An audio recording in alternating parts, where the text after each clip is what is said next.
Donc, bonjour tout le monde, j'espère que vous portez bien. Donc, vous êtes les bienvenus dans une nouvelle session Excel. Donc, ça sera aujourd'hui notre dernière session Excel, d'accord? Donc, on touche, donc notre module informatique de gestion touche à sa fin. Donc, c'est notre dernière session, notre dernier live. Donc, j'espère que vous vous portez bien.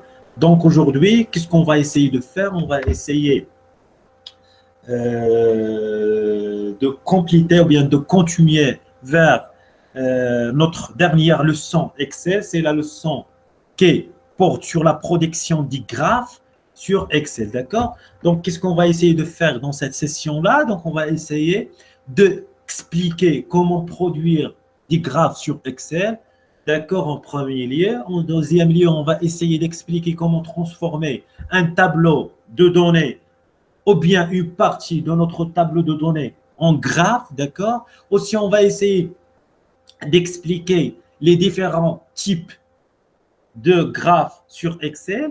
Aussi, on va essayer d'expliquer comment manipuler, comment changer la taille, changer les polices dans notre graphe.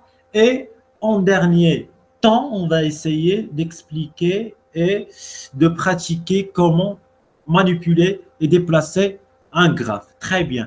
Donc, ici, vous pouvez déjà remarquer, on a un exemple. Donc, cet exemple-là, il nous permet de faire ou bien de présenter des données pour les ventes. Donc, c'est un tableau qui résume les ventes pour l'année 2016. Donc, d'accord, on a 5 colonnes. La première colonne représente les vendeurs ou bien les managers. Deuxième colonne, elle représente le chiffre d'affaires réalisé par chaque manager pour le premier trimestre. Aussi, chiffre d'affaires pour chaque vendeur pour le deuxième trimestre, pour le troisième trimestre et aussi pour le quatrième trimestre. Très bien. Donc, qu'est-ce qu'on va essayer de faire en premier lieu? On va essayer de produire et de transformer notre tableau de données en graphe. D'accord? Donc, en premier lieu, je vais essayer de travailler sur un type de graphe qui s'appelle le graphe en secteur ou bien par secteur. Donc, par exemple, je vais essayer de sélectionner les en-têtes de mon tableau. Aussi, je vais essayer de sélectionner seulement la première personne ou bien le premier genre qui s'appelle Agnazan, d'accord? Et je vais essayer d'afficher ou bien de présenter les données ou bien les chiffres d'affaires par trimestre pour cette personne-là en graphe. Donc, qu'est-ce que je vais essayer de faire? Je vais activer le menu insertion, d'accord? Donc, je vais vers ce ensemble ou bien ce menu qui s'appelle graphique et je vais tout simplement choisir le graphe en secteur et je vais sélectionner le premier choix. Très bien. Donc déjà, Excel elle vous permettre d'afficher les chiffres d'affaires par trimestre pour le premier manager ou bien la première vendeuse qui s'appelle Elia Zan.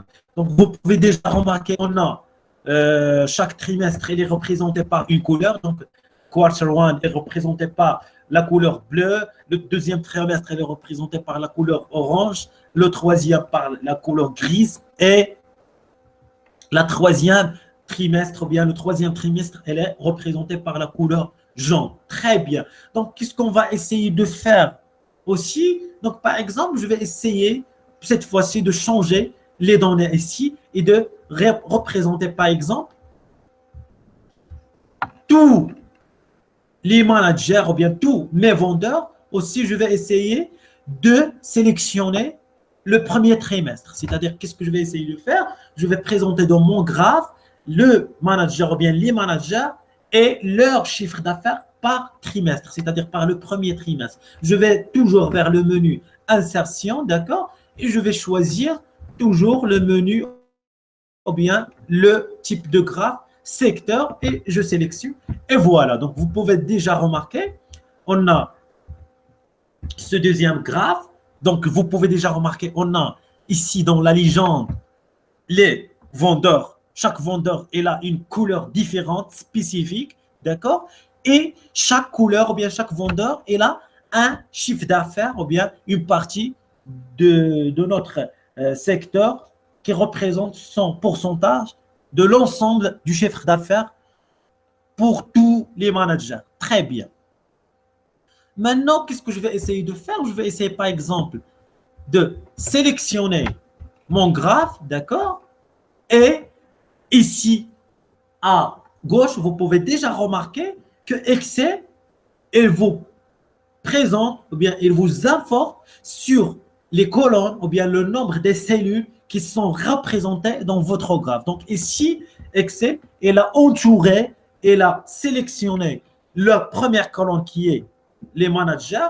Aussi, il a pu sélectionner le premier trimestre qui est le chiffre, qui sont les données, chiffre d'affaires par le premier trimestre. Très bien. Donc, à chaque fois, par exemple, vous voulez changer le type ou bien l'affichage sur le graphe, tout simplement, vous pouvez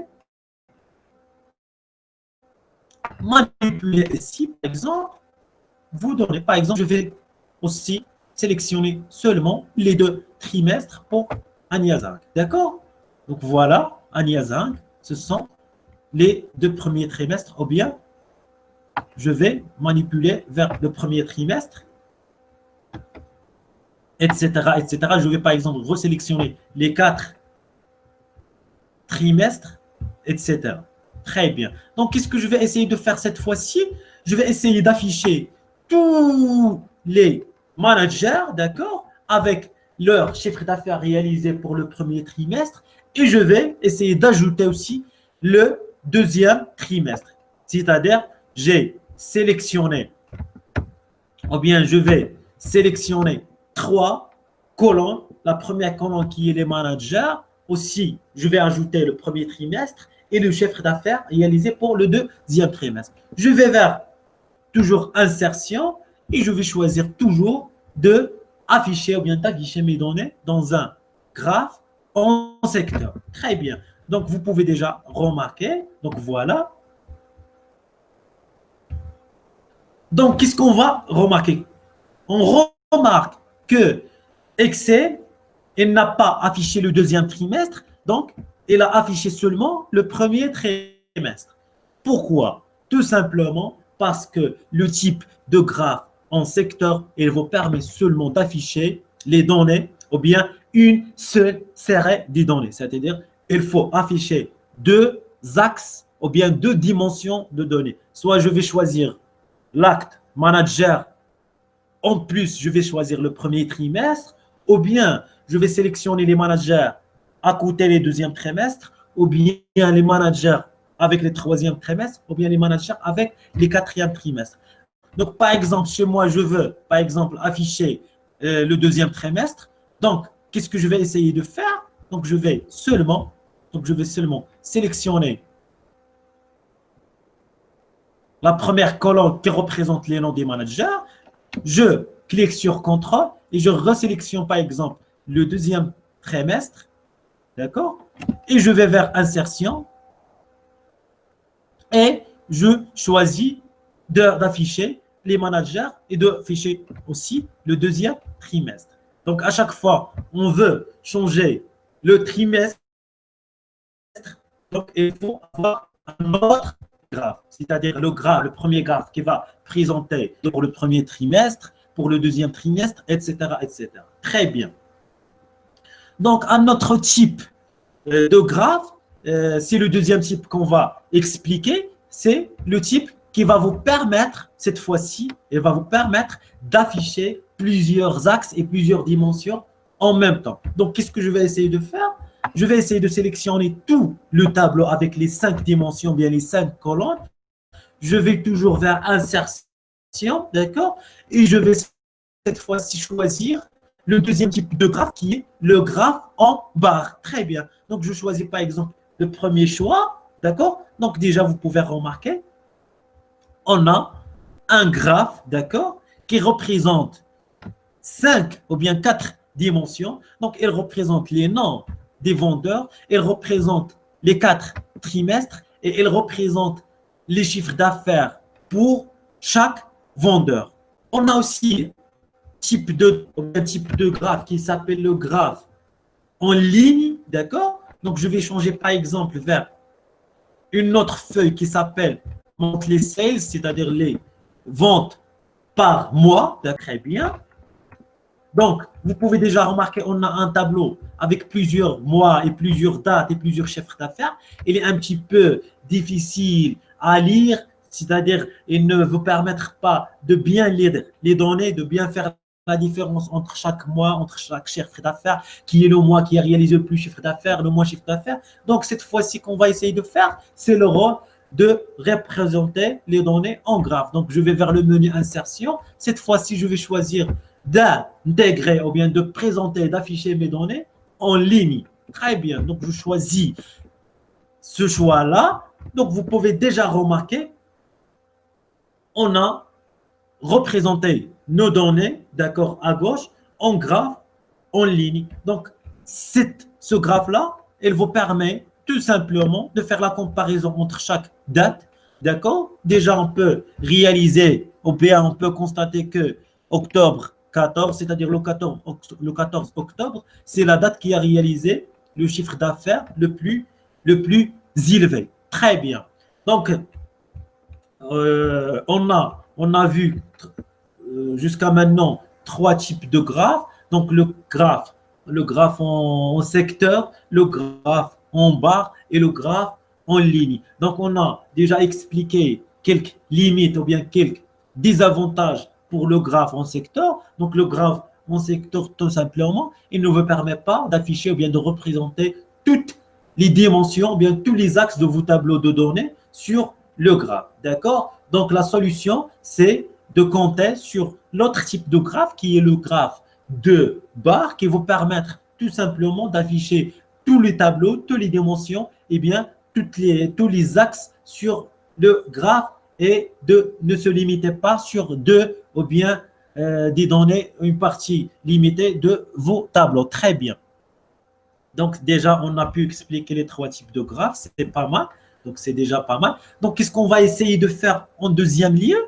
On va essayer de travailler sur chaque graphe. D'accord? Donc, qu'est-ce que je vais essayer de faire maintenant? Je vais essayer de sélectionner, par exemple, mon graphe que j'ai réalisé, le graphe en bas, et vous pouvez déjà remarquer que Excel, par défaut, quand vous sélectionnez un graphe, il vous ajoute d'autres menus dans la barre de menu. Déjà, on a expliqué que Excel, il vous permettre d'afficher le menu accueil, insertion, mise en page, formule, etc., etc. D'accord? Mais quand vous sélectionnez un graphe, automatiquement, Excel, il vous ajoute trois menus qui est le menu création, disposition et mise en vente. Très bien. Donc, qu'est-ce qu'on va essayer de faire en deuxième lieu? On va essayer de travailler sur ce menu-là qui est le menu création. Donc, ce menu-là, il va vous permettre de faire ou bien de manipuler, de travailler sur le graphe d'une façon un petit peu plus détaillée et plus professionnelle. Donc, la première des choses à faire, donc je vais vous expliquer un bouton qui se trouve à l'extrême droite qui s'appelle le bouton déplacer le graphique. Donc ce bouton-là, il vous permet tout simplement de déplacer le graphe sélectionné vers une partie ou bien une autre feuille d'Excel. Très bien. Donc je sélectionne ce bouton-là. Voilà, une autre nouvelle s'ouvre. Donc voilà, j'ai deux choix. Soit je vais déplacer mon graphe vers une nouvelle feuille. Voilà. Donc, je vais sélectionner une nouvelle feuille. Je vais donner un nom ou bien une nouvelle nomination pour ma feuille. Soit je vais déplacer mon graphe vers l'une des feuilles existantes sur sur mon classeur Excel. C'est-à-dire, ici, elle va permettre d'afficher les différentes feuilles existantes sur votre classeur ici, d'accord? Soit de les afficher dans une nouvelle feuille. Donc, pour moi, par exemple, je vais choisir une nouvelle feuille, d'accord? Et je vais essayer de nommer cette feuille-là, par exemple, chiffre d'affaires. Chiffre d'affaires par trimestre. Donc, voilà, OK. Donc, automatiquement, Excel, elle ajoute une nouvelle feuille à côté des feuilles existantes et elle vous permet aussi d'afficher d'une manière un petit peu euh, lisible et professionnel votre graphe. Très bien. Donc, toujours, on est dans le menu création. Cette fois-ci, à côté, à gauche, j'ai un bouton ou bien un menu qui s'appelle modifier le type de graphe. Donc, ce menu-là, il va permettre automatiquement de modifier votre graphe sans revenir vers le menu insertion, c'est-à-dire sans revenir, sans repartir à zéro, et vous permettre automatiquement de changer le type de graphe sur les mêmes données représentées sur le graphe qui existe vers un autre graphe. Donc, qu'est-ce que va, par exemple, je vais essayer de faire? Par exemple, moi, je vais essayer, par exemple, de changer mon graphe en barre vers un graphe en histogramme, d'accord? Et je sélectionne, par exemple, OK, très bien. Voilà. Sinon, je vais choisir de changer vers une courbe, d'accord? Voilà. Donc, vous pouvez déjà remarquer, j'ai changé le graphe, le type de graphe de barre vers la courbe. Très bien, c'est déjà clair.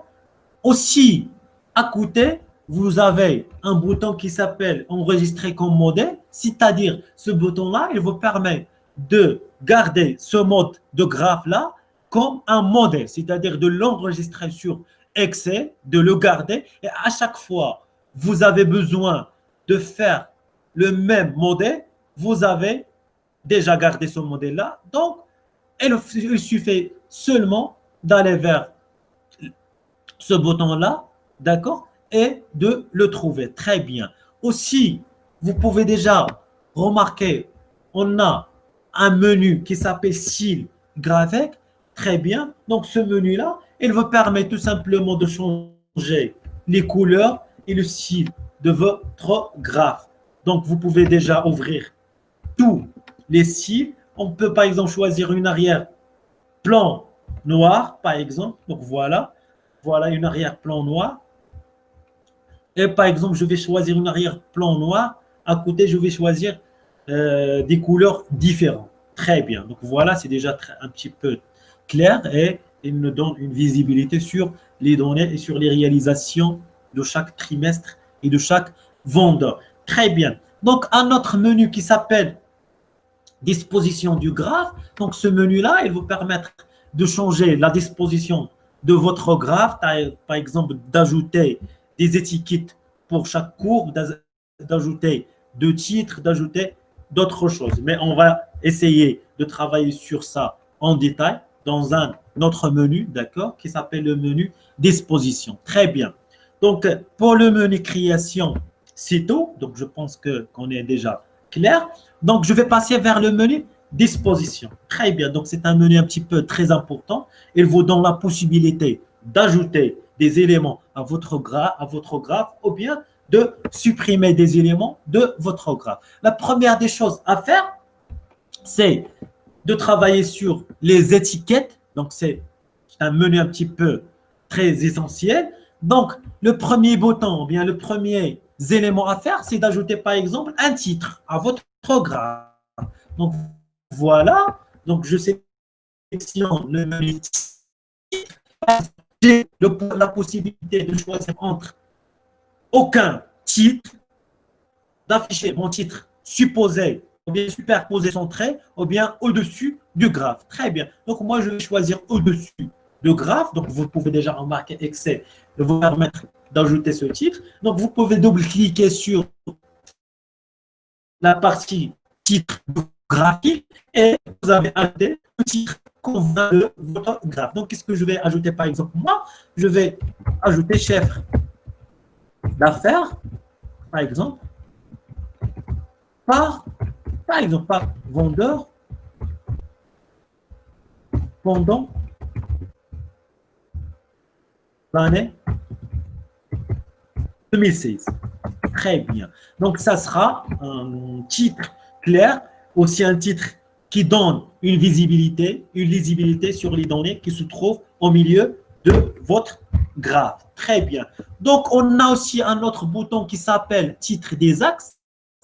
Donc, ce bouton-là, il va vous permettre d'ajouter des titres pour les axes, c'est-à-dire l'axe Y et l'axe X. Par exemple, moi, je vais ajouter un titre pour l'axe horizontal. Très bien, donc voilà. Par exemple, l'axe horizontal, c'est l'axe des ex. Elle représente les noms des managers. Donc, je vais ajouter le nom des managers. Voilà.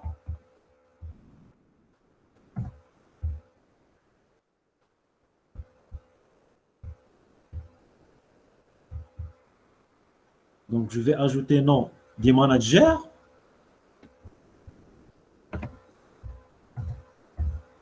Donc, manager, très bien. Aussi, je vais ajouter un titre pour l'axe vertical. D'accord? Très bien. Je vais par exemple ici ajouter, ce sont des chiffres d'affaires. Donc, je vais écrire chiffre d'affaires, par exemple. Très bien. On a un troisième bouton qui s'appelle la légende. Donc, la légende, elle vous permettra de manipuler la légende qui se trouve à droite. D'accord? Donc, par exemple, vous pouvez supprimer la légende. Vous pouvez la déplacer à droite. Vous pouvez la déplacer en dessus. Très bien. En haut, en bas, etc., etc. Très bien. Vous pouvez aussi la supprimer. Mais il vaut mieux d'afficher la légende parce que c'est la clé de notre graphe, c'est la clé, ou bien ce sont les données qui vous permettent de lire les données dans le graphe. Très bien. Donc, je vais l'afficher, moi, la légende, je vais l'afficher à droite. Très bien. Voilà. Aussi, on a un autre bouton qui s'appelle étiquette de données. Donc, pour moi, c'est un bouton très essentiel. Il vous permet d'ajouter les chiffres d'affaires, par exemple, sur chaque courbe. D'accord? Mais qu'est-ce que je vais essayer de faire en premier lieu pour donner une visibilité un petit peu claire pour mon graphe? Donc, je vais essayer de changer le type de graphe. Voilà. Donc, je vais vers création et je vais changer le type de graphe. Une courbe vers barre. Très bien. Donc, je vais changer vers barre. Voilà. Donc, je vais changer vers barre. Et qu'est-ce que je vais essayer de faire? Je vais vers le menu disposition, une autre fois. Très bien. Et je vais ajouter un titre, d'accord, pour chaque barre. Très bien. Donc, le titre ici, il vous permettre d'afficher sur chaque trimestre son chiffre d'affaires en détail. Très bien. Donc, on peut déjà remarquer, par exemple, que le vendeur Nicolas Fernandez, d'accord, c'est le vendeur qui a réalisé, ou bien, pardon, c'est Agnès Hang, c'est la vendeuse qui a réalisé le chiffre d'affaires le plus élevé. Donc, elle est représentée en troisième trimestre, vous pouvez déjà remarquer. Elle est représentée par la couleur grise et son chiffre d'affaires en détail, il est écrit ici, c'est 28 867. Très bien. Donc, c'est déjà trop clair. Donc, notre graphe, il est un petit peu, maintenant, il est détaillé. Donc, aussi, on a un bouton qui s'appelle axe. Donc, ce bouton-là, il vous permet de changer les quadrillages de vos graphes. Par exemple, moi, je vais essayer, par exemple, de changer le quadrillage vers un quadrillage, par exemple, horizontal principal. Quadrillage principal. Très bien, donc vous pouvez remarquer. Par exemple, je vais revenir vers le menu création et je vais changer le style. Donc, moi, je vais choisir seulement un style en arrière-plan. Très bien. Je vais, par exemple, essayer de changer. Donc, je vais revenir vers disposition. Très bien. Je vais, par exemple, essayer d'ajouter un quadrillage multiple. Donc, quadrillage principal et secondaire en même temps. Très bien. Par exemple, je vais essayer de changer la taille de mon graphe.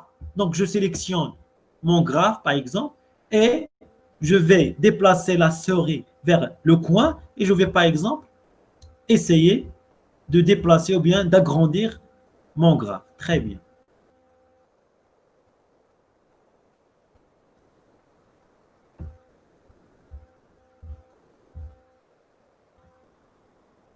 Donc, aussi, on peut, par exemple, aller vers un troisième menu qui s'appelle menu mise en forme, très bien. Donc, ce menu-là, il est très pratique. Il vous permettre tout simplement, par exemple, de changer la police, de changer le style de l'écriture, de changer, par exemple, la taille de chaque barre, par exemple, d'accord? Vous pouvez déjà changer, vous pouvez agrandir les barres afin qu'ils soient un petit peu visibles et lisibles, d'accord? Ici, par exemple, je vais ajouter vers ici la longueur. C'est déjà clair, par exemple. Donc, je peux agrandir aussi les bâtons. Très bien. Aussi, vous pouvez rétablir, par exemple, le style d'origine. D'accord? Vous pouvez aussi ajouter des remplissages de forme, par exemple, sur l'arrière-plan du quadrillage, etc., etc. Donc, on a pu expliquer trois menus, c'est-à-dire le menu création, le menu disposition et le menu mise en forme. Donc, ce sont trois menus qui sont faits spécialement pour la mise en forme et pour la manipulation des données sur les graphes. Donc, c'est tout pour cette séance-là. J'espère que j'ai été clair. Donc, je vous souhaite un très bon ftar et bon ramadan. Et à la prochaine, Inch'Allah. Et je vous souhaite très bon courage. Merci.